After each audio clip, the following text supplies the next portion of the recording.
Você acompanha agora a segunda parte da nossa retrospectiva sobre os principais fatos que marcaram o ano de 2014. Entre abril e junho, muita coisa aconteceu. O jornalismo da Band mostrou a alegria da Copa do Mundo, mas também falou da prisão de servidores municipais de Aparecida, suspeitos de venda ilegal de pontos de banca na Feira Livre, a agressão contra uma idosa cometida por 2 menores em Areias e o descaso vivido por uma telespectadora de Taubaté, que foi esquecida pela ambulância em São Paulo. Na época, o Band Cidade mostrou a situação. Ela foi esquecida pela ambulância municipal de Taubaté, no hospital de Heliópolis, em São Paulo. Sem dinheiro para voltar para casa, ela passou mais de 12 horas à espera de uma condução. Nesse dia eu me senti sem chão. Ser abandonada desse jeito lá, minha filha. Nem cachorro. Segundo o defensor, este caso é só um dos exemplos do caos que se instalou no sistema de saúde no município. A rede municipal de saúde não consegue cumprir tarefas simples, como levar e trazer da capital pessoas usuários do SUS para fazer simples exames, né? A Defensoria Pública pediu uma indenização de 50 salários mínimos. Espero ganhar, não só por ganhar, mas para que eles não façam isso com mais ninguém. Dona Maria Juversina, de 91 anos, foi espancada durante roubo à casa dela, em Areias.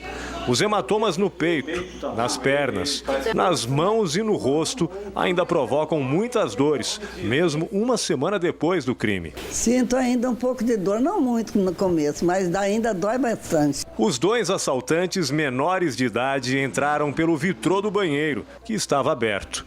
Eles roubaram perfumes, um instrumento musical e foram para a sala, de onde levaram o aparelho de som. As agressões começaram quando eles entraram no quarto, à procura de dinheiro, e a idosa acordou. Depois de quase 10 minutos de luta corporal, os bandidos ouviram um barulho na rua e resolveram fugir, levando cerca de R$500 em dinheiro. Mesmo muito machucada, a idosa conseguiu se levantar, veio aqui para a Copa, se recuperou e depois foi até o quarto do filho, que mora aqui junto com ela, mas por ser deficiente auditivo, não percebeu a ação dos marginais. A dupla foi presa com uma bicicleta roubada na estrada de Queluz. Foi o primeiro caso de roubo registrado este ano em Areias. A paisagem de São Luís do Paraitinga agora está completa. 4 anos depois de ir ao chão, a matriz está de pé outra vez e hoje foi aberta aos moradores e turistas. Parece um sonho ter a gente ver do jeito que estava, né? E agora ver desse jeito. A gente viu, né, a enchente, ela caindo, e então foi muito triste. Agora a gente está feliz. O desabamento da igreja aconteceu no Réveillon de 2010, quando o rio Paraitinga subiu 10 metros e invadiu o centro histórico. Estas imagens registraram a queda da última torre. A obra atendeu ao desejo da população de São Luís do Paraitinga, que queria uma igreja exatamente igual ao que era antes. Mas os arquitetos e engenheiros resolveram preservar a memória do prédio original. A igreja ruiu, ela foi reconstruída, mas ela continua a sua história. Já morei aqui em São Luís e hoje voltar aqui para ver a igreja de pé, reinando absoluta na praça, é um sonho. Você olha, parece que não é real. Este é o aparelho apreendido na Penitenciária 2 de Potim. O drone, como é conhecido, foi alvejado pelos guardas de muralha no momento em que sobrevoava o raio 1. Ele trazia esta caixa com vários celulares que caíram no pátio, onde cerca de 200 pessoas visitavam os presos. Eles tiveram que sair da visita. Que sair de dentro da visita, na hora do almoço, ficou tudo para trás. Houve um princípio de rebelião. Os presos se armaram com estes pedaços de madeira e ferro, mas foram convencidos a desistir do motim pelos agentes penitenciários. No dia 6 de abril, agentes perceberam um objeto sobrevoando o CDP de São José dos Campos e também começaram a atirar. Na Penitenciária 2 de Potim, este foi o segundo caso em menos de 15 dias. As câmeras de monitoramento registram toda a ação dos criminosos. 3 assaltantes armados rendem um caminhoneiro. A vítima é jogada no chão e agredida. As outras pessoas que estão no posto também são rendidas e obrigadas a deitarem no chão. Mesmo sem reagir, uma vítima é agredida covardemente, com socos, chutes e coronhadas. Enquanto um dos bandidos vigia os reféns, os outros 2 suspeitos vão até o caixa do estabelecimento. estacionamento. Em 5 minutos, o trio comete o assalto e foge. Segundo o proprietário, em 5 anos, o posto de combustível já foi assaltado 20 vezes. Vai desanimando a gente trabalhar, né? Porque se tudo você trabalha, os bandidos vêm e levam tudo. Então, o que está acontecendo? Pedindo segurança, apoio, mais guarda, mais polícia, mais respeito com a gente, né? A nova atração turística chamou a atenção de quem visitou a cidade nesta sexta-feira. O trajeto de Bondinho da Basílica até o Morro do Cruzeiro leva menos de 10 minutos. A paisagem do alto impressiona. 47 cabines estão em funcionamento aqui no teleférico. Cada equipamento tem capacidade para levar até 6 passageiros. A obra para a construção do teleférico é motivo de polêmica em Aparecida. O Ministério Público Estadual investiga se houve alguma irregularidade e os impactos para a cidade. Moradores reclamam ainda de prejuízos com a construção. Quem usou o teleférico no primeiro dia gostou do passeio. Foi legal, foi bem emocionante, assim. No primeiro fim de semana, depois que o esquema de venda de bancas veio à tona, a Feira Livre de Aparecida funcionou normalmente.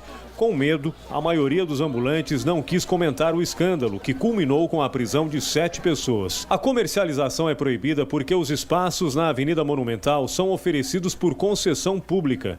Escutas telefônicas autorizadas pela Justiça revelaram que os boxes eram vendidos por preços superiores a R$40 mil. Na última quarta-feira, depois de 4 meses de investigação, o secretário de Indústria e Comércio, João Luiz Mota, o vereador do DEM, Elcio Ribeiro Pinto, e mais 5 pessoas, incluindo fiscais, foram presos durante a operação da Polícia Civil em parceria com o Ministério Público. Os agentes apreenderam com os suspeitos cerca de R$50 mil. Em coletiva à imprensa, o prefeito Márcio Siqueira anunciou a abertura de uma sindicância para apurar as responsabilidades dos servidores, que foram indiciados por organização criminosa, peculato, corrupção passiva e eleitoral e concussão. Os torcedores levaram um susto no começo, mas depois veio a comemoração com o primeiro gol de Neymar. Mesmo quem estava trabalhando não reclamou. Um pouquinho corrido, mas dá para bagunçar um pouquinho. E logo veio o segundo gol de Neymar. Para fechar a estreia com chave de ouro, nada melhor que um placar de 3-1. Essa taça é nossa, não adianta vir Argentina ninguém. Um mês depois, a dor da perda ainda é grande e a revolta também. Seu Paulo continua sem saber o que causou a morte do filho. Paulo Henrique Dias Júnior, de 34 anos, fazia doutorado em economia na Inglaterra. No dia 15 de maio, o rapaz deu entrada em um hospital com suposto distúrbio psicológico. Horas depois, foi encontrado morto próximo à universidade.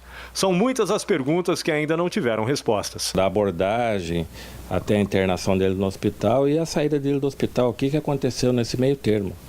Então, não está esclarecido ainda. Os documentos, os cartões bancários e os pertences do rapaz ainda não foram enviados à família. Eles acabaram retidos na Inglaterra para auxiliar nas investigações. E somente parte já foi liberada para o consulado brasileiro em Londres. Segundo Itamaraty, é o seguro de vida do estudante que vai pagar as despesas de envio até o Brasil.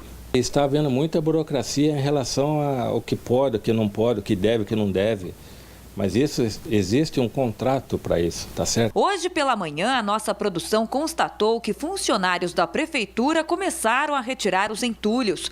Uma van foi deslocada para o serviço. Essas fotos mostram que o espaço começa a ficar mais agradável e condizente com um posto de saúde. Situação bem diferente daquela mostrada ontem, com exclusividade pelo Band Cidade.